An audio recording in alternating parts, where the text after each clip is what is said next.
une des tenues les plus stylées de l'airsoft, on en parle aujourd'hui.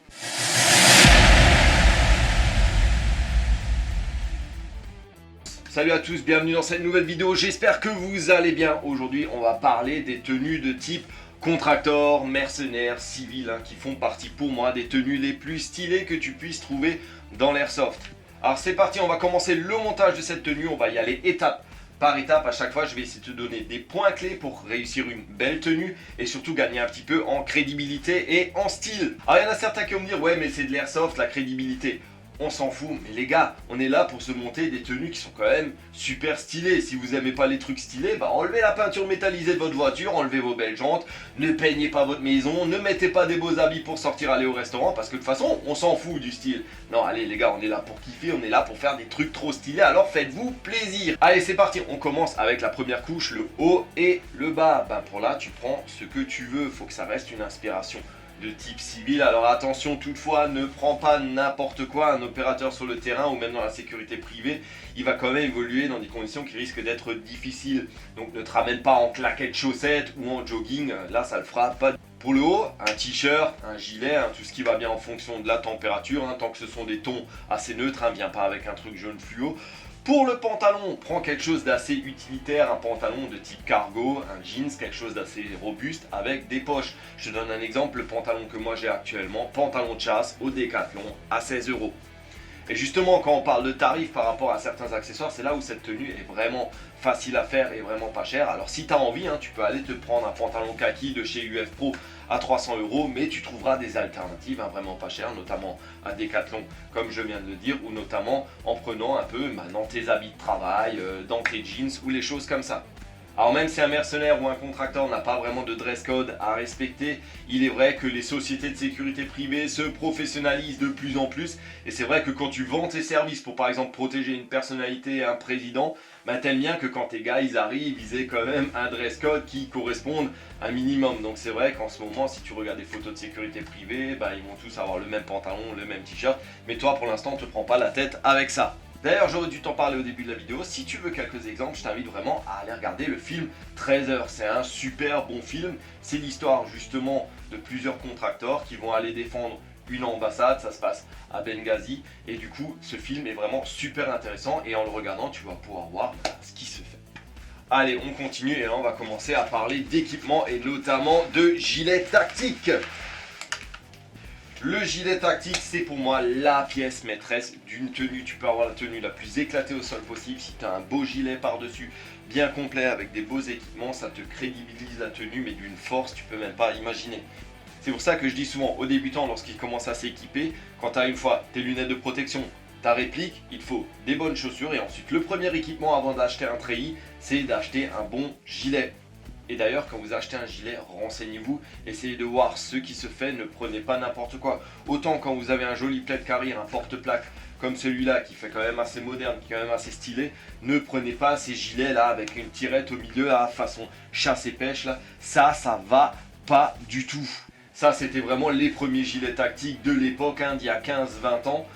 Quand tu allais en boutique d'airsoft, tu trouvais que ça, mais maintenant il y a des trucs tellement plus modernes, tellement plus stylés, même dans la vraie vie, ce genre de gilet, c'est plus vraiment utilisé. Comme à chaque fois, je sais que vous allez me demander le modèle de mon gilet, donc c'est un Reaper QRB de chez Invader Gear. Attention toutefois, c'est un gilet que tu vas acheter nu, il n'y aura pas de poche, il n'y aura pas d'équipement dessus. C'est un gilet que tu vas trouver entre 120 et 140 € selon les boutiques, mais pour moi c'est un des meilleurs gilets dans cette gamme de prix là. Je le trouve super confortable, super modulable, enfin bref, je suis pas là pour faire une review de ce gilet, mais sache que moi j'en suis super content. Et si tu cherches à te monter une belle tenue de contracteur un peu stylée avec un beau gilet, envisage cette option ou du moins quelque chose qui y ressemble.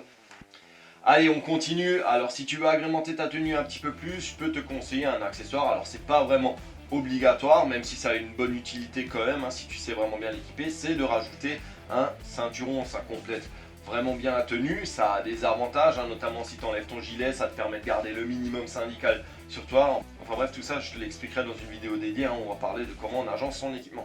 Donc voilà que tu es bien équipé, tu as ta tenue de base, entre guillemets, civile utilitaire, tu as un beau gilet tactique, tu as un ceinturon, là tu vas rajouter éventuellement des gants, parce que bon, un opérateur sur le terrain, il a foncièrement besoin de gants. Pour la tête, il n'y a vraiment pas d'obligation. Moi je trouve que quand tu rajoutes un casque comme celui-ci, le casque à l'instar du gilet, si tu te fais un beau casque bien monté avec les bons accessoires qui vont bien, tu gagnes un step en termes de crédibilité et en termes de style dans ta tenue. C'est quand même un accessoire qui, je trouve, est non négligeable. Attention toutefois, le confort d'un casque, on est loin du fait d'avoir une cagoule et une casquette. Un casque, ça peut vite être très chiant, surtout quand tu le gardes toute la journée sur la tête. Voilà le petit casque qui va bien. Je te propose même une variante avec une casquette, avec une cagoule, là ça sera vraiment au choix. À savoir que souvent tout ce qui est sécurité privée, ils vont pas s'embêter avec un gros casque de communication comme ça, ils auront souvent juste une petite oreillette. En résumé, si tu veux te monter une belle tenue de type contracteur, type civil, voilà, prends des habits utilitaires, assez robustes, rajoute-y du bel équipement, c'est vraiment ça qui va être important, c'est comme je vous l'ai dit au début et je le répète encore une fois, même si on parle de crédibilité, on n'est pas là pour être crédible, on est là pour se faire plaisir, on est là pour se faire des beaux trucs. Moi j'aime vraiment les belles tenues, prends des beaux accessoires. Alors attention, beaux accessoires, ça ne veut pas forcément dire cher. Je sais qu'il y en aura qui voudront dire faut absolument du 5.11, du ferro concept ou des choses comme ça. Fais en fonction de tes moyens. Il y a tous les débutants qui pensent que lorsqu'ils arrivent sur un terrain et qu'ils vont être jugés sur leur tenue, non, c'est pas le cas.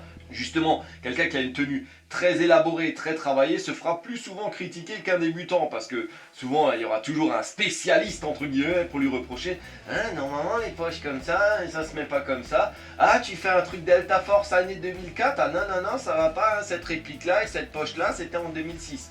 Enfin voilà. Je le dirai jamais assez, je le répéterai 1000 fois s'il faut, faites-vous plaisir, on est là pour se faire du kiff. Pour la plupart d'entre nous, les parties d'airsoft le week-end, c'est le seul moyen qu'on a pour oublier nos soucis, pour passer un bon moment avec les copains. Donc voilà, vous emmerdez pas avec des détails, faites-vous plaisir. C'est presque aussi bon qu'une bonne bière avec les copains. Bière, airsoft. Il est difficile le choix quand même. Voilà, j'espère que cette vidéo t'aidera à te monter une belle tenue. Sinon, au moins, tu as encore des questions, il y a la section commentaires. Si vous avez envie éventuellement de rajouter des observations, les commentaires sont là pour ça aussi. N'hésitez pas à lancer des débats, ça peut être très intéressant. Je sais que j'ai une super communauté, je sais qu'il y en aura plein qui aideront les autres à trouver les réponses à leurs questions.